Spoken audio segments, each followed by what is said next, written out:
Well, good day, viewers, and welcome to the Saturday Wrap-Up Show. I am your host, Brian Munango, unpacking and making sure you are updated with the latest sports news. Well, we do have so much sports that we can talk about today, but with that being said, let's wait until we get into the hit list.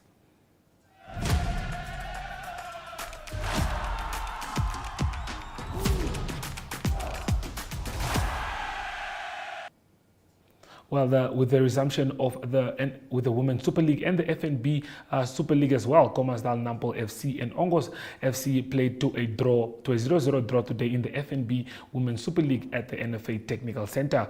Ongos FC coach Shama Gure expressed his dismay with some of the refereeing decisions that went against their team. Novata Paulus also shared the same sentiments while praising her team for a hard-fought point. We do have some interviews compiled by Jesse Jackson Karaitha. Please do enjoy.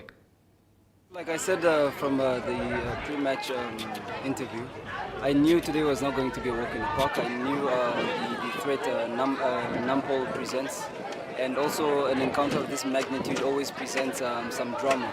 And in all honesty, I think we dominated the game, we stuck to our game plan, and we were just unfortunately not able to convert any of the opportunities we had in front of goal, both in the second and first and second half. But it's unfortunate, it's one of those things that happens, and it's bound to happen at some point in football. I think Nampol came with a strategy to frustrate my charges, which to a certain extent in the first half they managed to succeed with that. But I think we had a good turnout. The performance was second to none, and I think this has by far been our best display of football. We dominated even after going one man down. Unfortunately, Nampol were determined not to concede a goal, and they got the much needed draw that they anticipated for the game. There was a red card to Tomalin, as you said, Yes. second half. That came way too early in the second half. Was that a turning point, perhaps? Well, look, this is one of the instances where we really need to look back at our officials, because right from the onset of the game, we knew the kind of official that we had coming out to chair this game. He was a bit poor in his decisions, and I repeat, he was very poor in his decisions. This is a game we are going to present a protest, not on the basis of the game itself, but on the basis of the poor officiating that we witnessed today. Yes, coach. Another question here. Losing a player of Tomalina's quality to the next game, how is this going to affect your play? Look, I afford credit to all my players. Tomalina is a player of great relevance for us.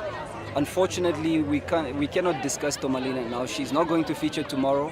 Somebody else has to step up, and be rest assured that the player coming in for Tomalina tomorrow is going to give equal to Tomalina's abilities, if not more. Thank you. Yes. From the start, I think and I believe my girls had the game. So it's just the experience. Ongos has more experience than us compared to, it's a national team. But then, according to the instructions, the girls did exactly what we told them. So we told them we need to be compact. We must not give. From the start, I think and I believe my girls had the game. So it's just the experience. Ongos has more experience than us compared to, it's a national team. But then, according to the instructions, the girls did exactly what we told them. So we told them we need to be compact. We must not give them space or group wall to penetrate or to go through. And it's what they did. So I'm very much happy with my girls.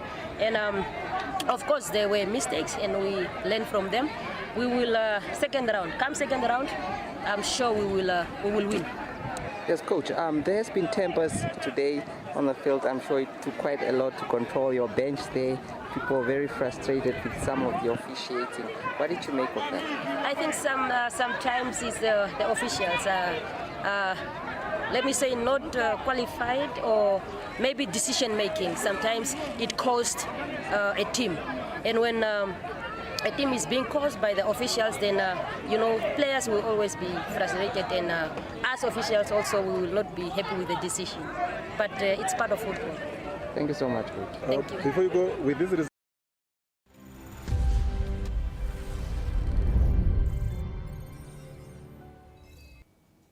Well, the National Bowls League officially kicked off today at the Swakopmund Bowls Park. President of the Swakopmund Bowls Club, Diana Viljoen, shares excitement towards the start of the league. The Swakopmund Bowls Clubs are taking on Walvis-based Nama Park in the mixed teams as well as women and men's fours. Video was provided by Precious Ngitonapo. Good afternoon, my name is Diana Viljoen. I'm the president for Swakopmund Bowls Club. And we are here to kick off our national league today. So we have a league between all the bowling clubs in Namibia, where we play a home and away game. Today we're playing against Nama Park Bowls Club, which is the bowling club in Walvis Bay. They are playing us on our home turf, which is the blue. And tomorrow we will be playing Walvis Bay at Nama Park in Walvis Bay. So we've got a staggered start today because we've only got 3 rings. On our blue bowling green that is just a year old, we actually had our opening for this club, which is a very, very new club. We had it a year ago on the 13th of February. So we only have 3 rings and there are 4 teams that need to play today. We look forward to the league this year because Swakopmund Bowls Club has actually grown quite big in the last year in members. So last year we only managed to enter 3 teams in the league, which also means that we could never have a chance of winning the overall league of the National League. This year we've got enough members to enter 4 teams so we can also get a chance for the overall. We look forward to that.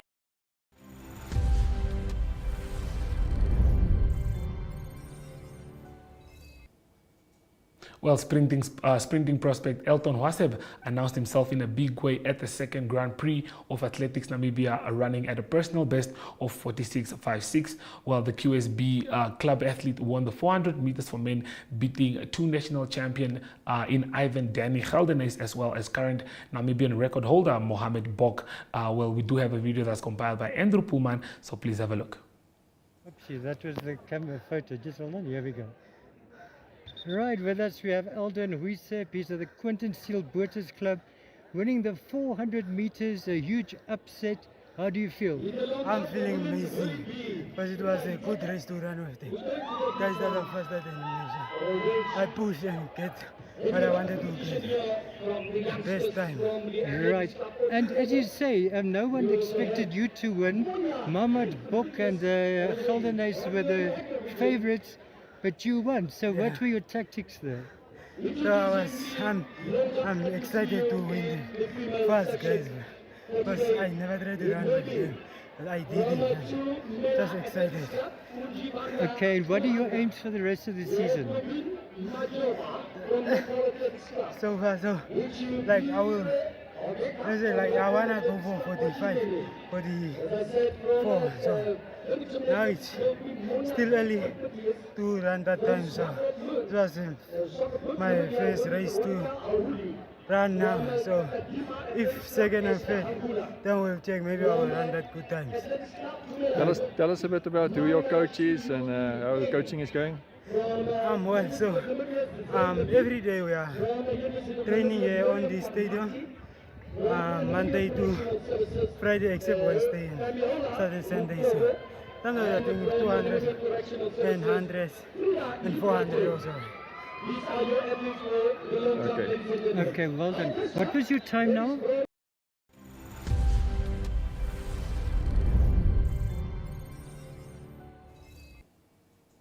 Well, we all know this is a big weekend as we look forward to the AFCON finals and the 3rd place playoffs, but we will talk more about that as we get into Lesoko Joel.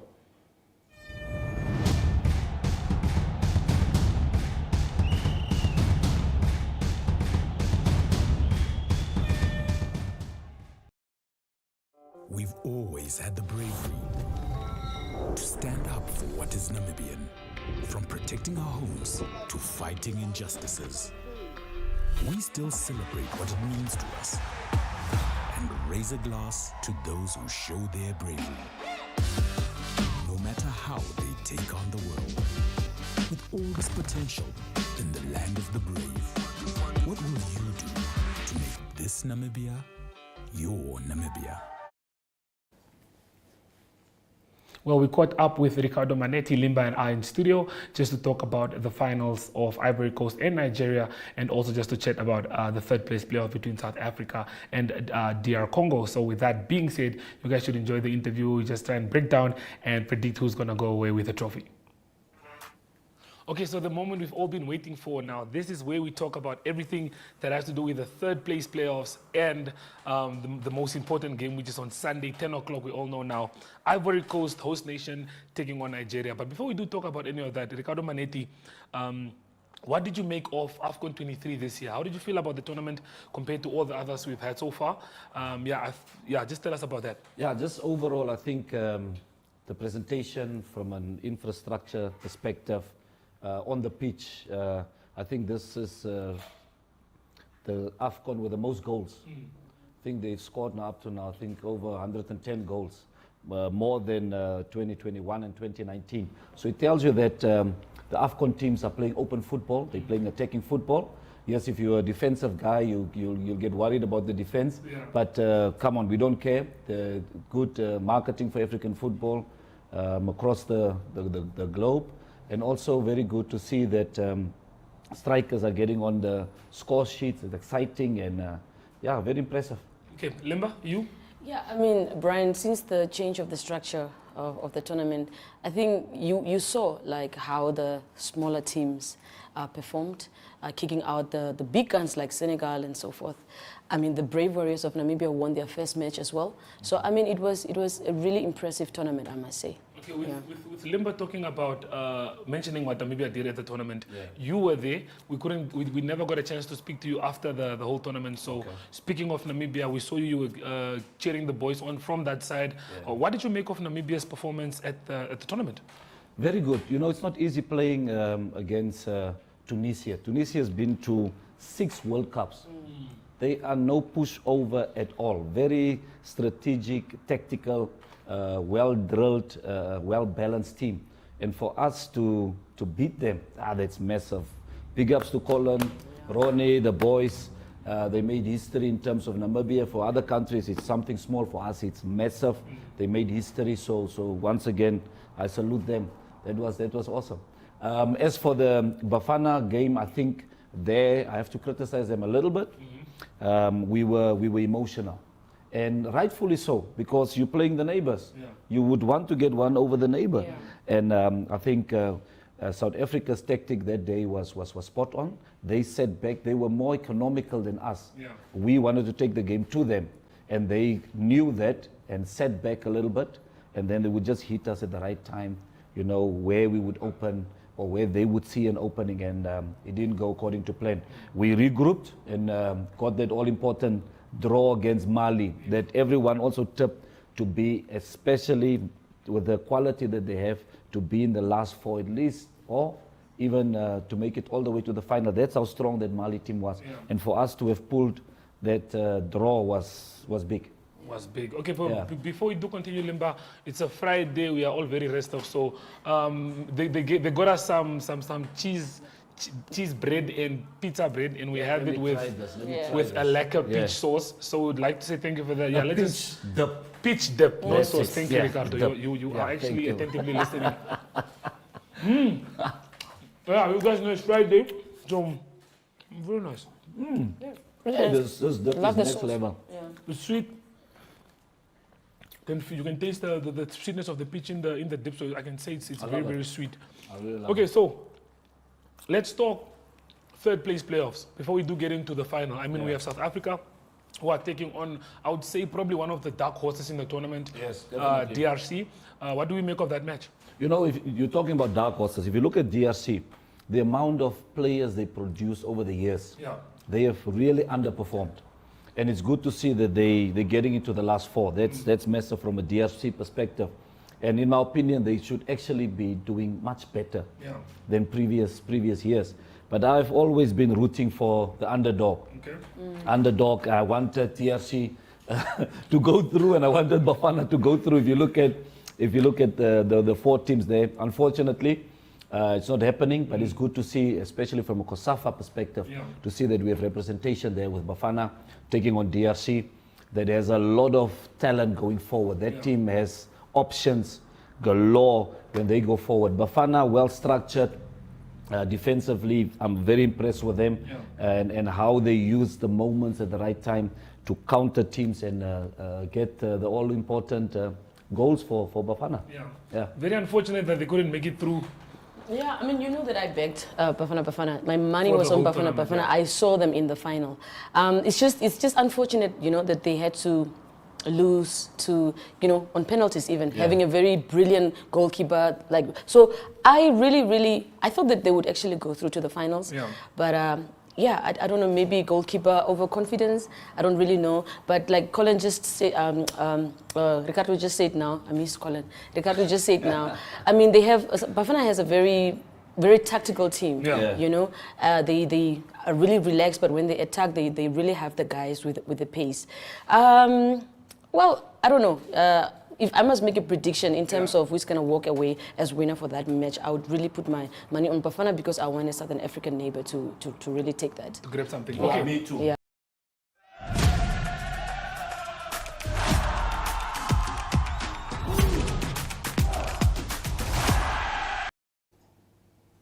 Well, another weekend filled with exciting school athletics in store at Affiespark with the first regional event hosted by NAPSO. Well, boys and girls, various NAPSO primary and secondary schools were competing in various age groups from under 9 to under 19. The program started off at 2 and it ended off at 6. On Saturday today, which they completed at 3 o'clock during the afternoon. We do have highlights from there, so please do stay tuned and enjoy those.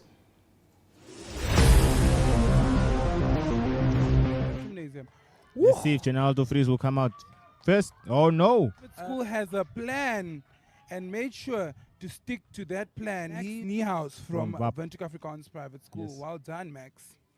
School, Jano Bosman from Keetmanshoop Private School, as well as Cristiano Lopez. Off they go. Off they go. I think Kobaba's Gymnasium came in for the win. There was Kobaba's Gymnasium, Stangi Mutu there. Yes. Max Niehaus from Bap in the third lane. Ooh, And off they go. Off they go. Great start. We see Tsumeb Halfway. Gymnasium leading, and then slowly that lead gets taken by... Oh, it's a tight race. Unfortunately not. Who took that one? Oh, she did. She won that one. Well done to Gabriela Abrams coming in first.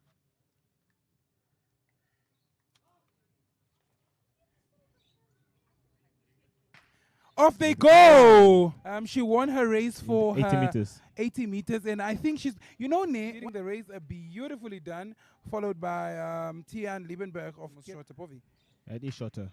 There I've they seen go. him as well.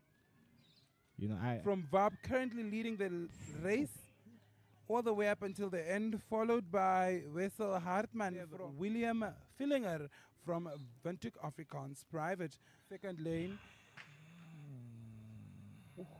Ooh, good stuff from. However, we will be moving over to the 60-meter boys. See Tsumeb Gymnasium This is a tight somewhere one. there in the corner. That was a very close one. Windhoek Afrikaans Private School, both from Al Natan. Beautifully done, right? Beautifully done from the set. There Off they go. Oh,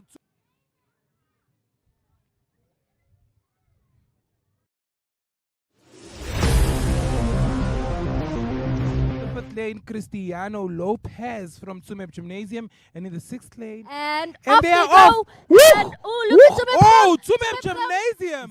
No, it's Affies. Affies. Affies is Oh, in the yeah. lead, but Kobaba's Gymnasium is not far behind, but Affies looks like yes. Coming in for the win. Amazing, Gabriela. Coming in for the win. Run, Look run, at her. run, run. Beautifully done. Wow. Absolutely amazing. There is a possibility that she... Ooh, I don't see everybody there. Reed. Weg is hulle. And again, Affies is going to take this win as well. Nero and however, Keetmanshoop took the second one. So that is Well Nero done, lesson Keetman. from. Weg And they is are hulle. off. Ooh. Affies again has like a second lead. Okay, well, is it Walpers by private school? It's Affies.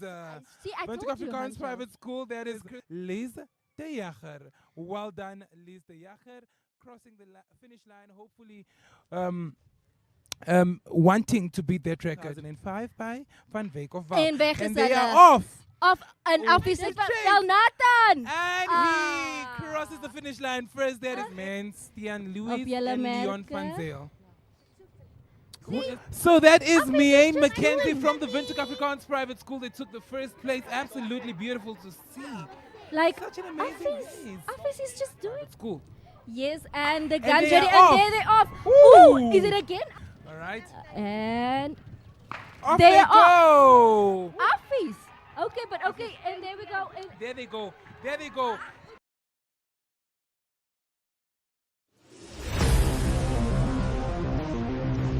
Both VAP athletes going for Nicolis Lombard. And off they go. The lead is taken by. And first place will go to VAP. That is Jalen Wow. Hansen for the first heat of our girls under 17.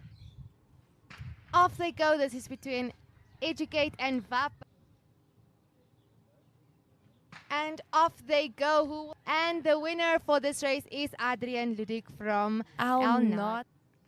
And off they go. VAP seems to be taking the lead. All three positions go to VAP. Lumay is in first. Lumay passes as the first place winner. Carl Rover steals the lead, pushing for the finish line. Will that be enough to break the record? I think she seems like she's getting a little bit tired. She needs to push all the way to the finish line, or VAP just might steal. Unfortunately not. That is Alice Marie Vermeulen. There they go. Done. That was Lalik Adams from Windhoek Afrikaans Private School coming in first place. And in Athlete as well. You know, I always took part in the 100 and 200 meters. And I feel it's always important to give yourself a boost from there. Yes. As you can see there, Ausenkeer's Marie Vermeulen from Ausenkeer in the second lane. Ooh, nope. Unfortunately not. Nobody can steal the lead from a private school. Doing absolutely amazing. Pushing for the finish. Invested quite a lot. So I'm looking forward to this race. Indeed. Off they go. Currently leading is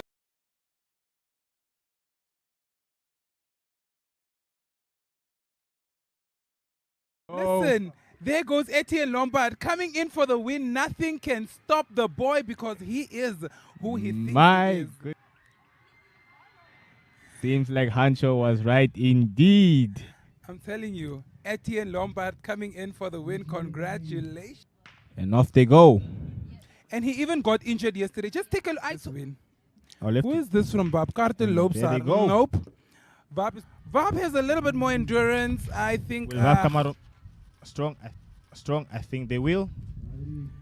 And there you go, guys. Beautifully done there by Carla. No, Lona. What is this now? Adrian Ludik was pushing, but unfortunately not. That was a win by Christo van Rooyen from Windhoek Afrikaans Private School from Tsumeb Gymnasium. In the second heat, we have Suzel Heiseman from Al Nathan is coming in for the. Unfortunately not. A good gap and ensuring that he is going for that record. Beautifully done. Keeping a good pace, and I think he kept the same energy from start to finish of KPS. And in last place, Cindy Kiev from Tsumeb Gymnasium. Well done. And we have our first place winner from KPS. Beautifully and done. VAP takes the lead. First place VAP, second place as well. VAP second and third, and he crosses the finish line. That is a Lubin Conradi from Bergop Academy B. So the record currently stands at It's anyone's game at this moment. But it officially goes to a VAP athlete in first and second place. Approaches the finish line. In the third place though. And he's approaching the finish line, and first place goes to Windhoek Afrikaans Privaat School of Speed that just pops up right now. She seems to be taking the lead. Unfortunately, she's the only one going there. There is no runner in sight. It's just her dominating our screens right now. And they are going. Windhoek Afrikaans Privaat School. Lombard from Windhoek Afrikaans Private School is in the first place, followed by Jaco Potgieter. So it gets intense, the 100-meter mark. They Oh, as we mentioned, the race is anyone's come race. in first. And it seems that it goes to gate. Absolutely amazing. That was Christo van Rooyen from Windhoek Afrikaans. Lombard from the Windhoek Afrikaans Private School going to steal that lead. Jaco Potgieter. Etienne and Henry Opperman from Hobabos Gymnasium are currently leading the race, and they are off. We see KPS leading the way. And they are off. We see KPS leading the way. No, it's actually Christo van Rooyen. Christo van Rooyen coming in for the win. It's a race between Educate and VAP. We'll have to see how he does. He's busy closing up the gap between him and our first runner-up. Takes that win. Beautiful, beautiful race. It's a head-head situation. Ooh, Let's see who gets it. Tired. And there they go, approaching the But 100-meter she's mark. giving it again. And Madeleine Maybach, of course. Madeleine. And they are off. Ooh. And Madeleine Maybach, of course. Madeleine. Some high jump action there on the screens. To see she is up for grabbing that first place and potentially breaking her. There they go. Over. Unfortunately not. Nothing can stop Maya. And Maya is absolutely amazing. Maya in first place from El Nathan, as Patricia mentioned. Back Maya Adrianse. She did absolutely amazing yesterday. And she is coming in for the wick. And they are off. Currently leading is Chumeb Gymnasium. What a beautiful, beautiful jump from our runner-up. Of course, a little bit exhausted, but she needs to keep up the same energy, and there she goes. They are off. Woo. Okay, the gentleman is, wow. There we see, it's a race between Educate and VAP, and there we go. VAP takes the win. Followed by Educate, of course, and the three.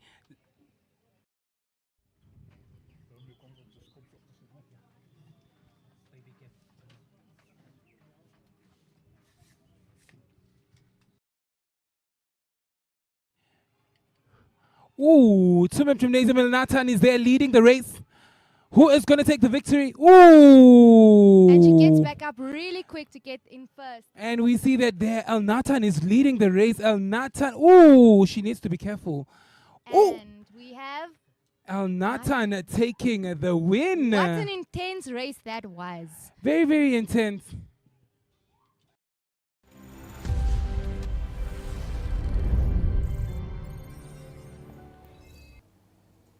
Well, I'm sure we can all agree that it was definitely a busy weekend. To catch up with your sports updates, do get the sports wrap in Monday's edition of the Namibian Sun AZN Republican to just catch up with who's doing what in sports. Well, we'll be back right after the break with the weekend recap.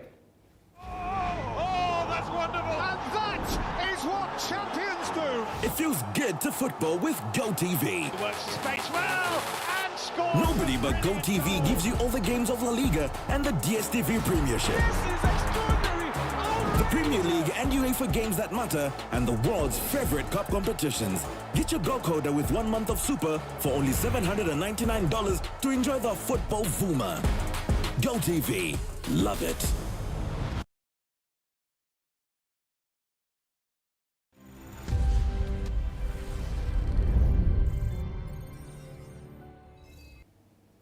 Okay, well, before I do leave you guys, it's just time for us to catch up on what we'll be showcasing on Sunday, sports that you guys can look forward to. And to start off, we do have the La Liga, Getafe take on Celta Vigo, while we have another interesting game between Atletico Madrid taking on Sevilla, and Barcelona will also be taking on Granada in the Spanish La Liga. Those are good games. While in the Serie A, there are definitely a few highlights there for me. Fiorentina taking on Frosinone, Bologna taking on Lecce, Genoa taking on Inform Atalanta, while Inter Milan will be taking on Napoli. Bundesliga, you guys know Stuttgart play Mainz, while Hoffenheim take on Cologne. So those are definitely good games to look out for. And maybe this should be the last ones. Like they say, save the best for last. We do have the final between Nigeria and Ivory Coast in the African Cup of Nations. And then in the Premier League, we have the Giants, the Red Devils, that will be taking on Aston Villa, but also to give mention to Arsenal, who will be playing against West Ham. So yes, those are your games for Sunday.